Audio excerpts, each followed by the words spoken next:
বন্ধুরা, তুমি কি কখনো খেয়াল করেছ যে মানুষগুলো একদিন শক্ত করে তোমার হাত ধরে তোমাকে পথ চলতে শিখিয়েছিল, আজ তারা নিজেরাই খুব ধীরে হাঁটে। যে মানুষটা তোমার অসুস্থতায় সারা রাত শিয়রে জেগে থাকতো, আজ সে খুব দ্রুত ক্লান্ত হয়ে পড়ে, কারণ সময়ের ভারে শরীরটা আর আগের মতো সায় দেয় না। সময় খুব নিঃশব্দে সব কিছু বদলে দেয়, অথচ আমরা সেই বদলটা টেরই পাই না। তুমি ব্যস্ত তোমার ক্যারিয়ার নিয়ে, তোমার আকাশ ছোঁয়া স্বপ্ন আর প্রাত্যহিক লড়াই নিয়ে, কিন্তু একবারও কি থমকে দাঁড়িয়ে ভেবে দেখেছ যাদের আত্মত্যাগের সিঁড়ি বেয়ে তুমি আজ এই শিখরে পৌঁছেছ, তারা আজ ঠিক কোথায় দাঁড়িয়ে? তোমার বাবা, যিনি নিজের শত স্বপ্ন বিসর্জন দিয়েছিলেন শুধু তোমার একটা সুন্দর ভবিষ্যতের জন্য, আজ তিনি হয়তো বসার ঘরের এক কোণে নিভৃতে বসে থাকেন, কারণ তার মনের কথাগুলো শোনার মতো সময় হয়তো তোমার নেই।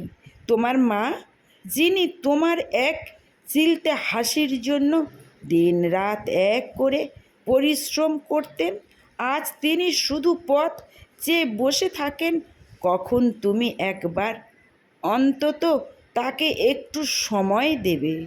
তুমি হয়তো ভাবছ সময় তো অনেক আছে, গুছিয়ে নিয়ে পরে সব পুষিয়ে দেব, কিন্তু তিক্ত সত্যিটা জানো কি? সময় কারোর জন্য অপেক্ষা করে না। একদিন হঠাৎ করে দেখবে বাবার সেই চওড়া কাঁধটা নুয়ে পড়েছে, মায়ের চোখের সেই চিরচেনা উজ্জ্বলতা ফিকে হয়ে গেছে, আর তখন তুমি চাইলেও না সেই হারানো সময় আর ফিরিয়ে আনতে পারবে না। তখন কেবল গুমড়ে মরবে এক রাশ আফসোস, যদি আর একটু সময় দিতাম, যদি আর একটু ভালোবাসতাম। তাই বলছি, আজ এই মুহূর্তেই একটু থামো, তোমার ওই স্মার্টফোনটা এক পাশে সরিয়ে রাখো, একবার স্থির দৃষ্টিতে তোমার বাবা মায়ের দিকে তাকাও। তারা তোমার কাছে অঢেল সম্পত্তি চায় না, আকাশচুম্বী সাফল্য চায় না,